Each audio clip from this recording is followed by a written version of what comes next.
kala noddanowo allahu yorento konko ɗuytata ɗimmirinji makko. bismillahi rrahmani rrahim.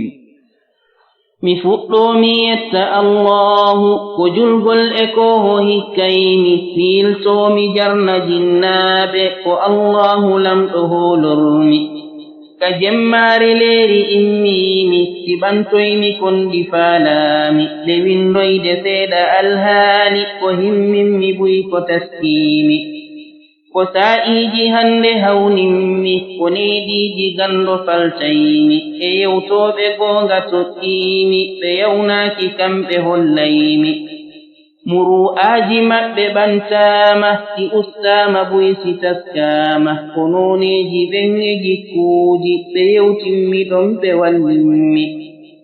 e yewtowo honno yewtirta mi jentiɗi moƴƴa jaɓɓimi ko teddinde ɓenge ɗoftade ko kohoɓe ɓe ɓe sappimi e ɓornanɗe maɓɓe yeɗɗoyɗe ko faltayɓe ensi majjama e haajuji men ko feƴƴayɓe ko jannayɓe ensi moɓama mo majjama diina landoɓe e ɓeɗo ko towɓe innaymi mo ñaami kalaawi darnenmo o yeete o faldu wurtenmo mo sonki kadente innenmo to yewtirle hikma ɗowtenmo o deƴay o sutta ɗum siɓɓe ko wontunta gooto ñaaɗanmo si haqqille makko hoolama o ƴettay ko njooɓa jonnaamo ka aalaji hande fewndiɗi tahilni kadente wasmimi mo jangi yo reeno dey siɓɓe o faami ko jangi ɓatteemo o deƴay ko heewi dey kanko ko jikkuuji makko nyembeemo o fewjay ko yeɗɗi dow siɓɓe ko ruuɗiiɓe adna saltiimo ko laɓɓinɓe ɓerɗe nyoogeeji ko wajjinɓe jooma ɗoftiimo si ceernoojo maɓɓe tawtiiɓe ɓe jento o yewtane anoomo o fuɗɗoo yetta allahu o juulay e koho ɗofteemo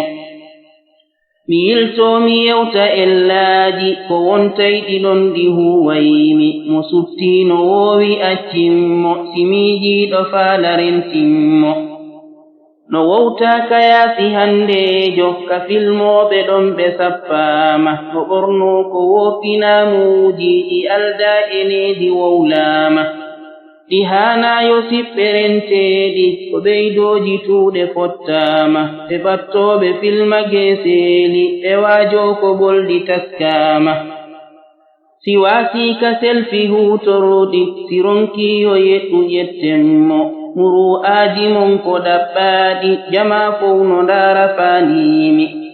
ko ɗen koode yaltindarenɗe e nde hirde hande hannaymi mi ñaagooyo barkunde yimre mi sappoosi ɓoyɗi wurtonmi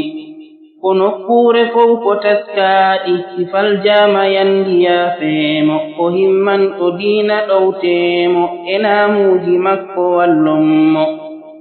ko paykumɓe boowe laliyaaɓe ko ɗon boowe ɓuuɓa hootaymi ko paykumɓe boowe laliyaaɓe ko ɗon boowe ɓuuɓa hootaymi. yuɓɓiɗi Abu Safiya Muhammad Ramadan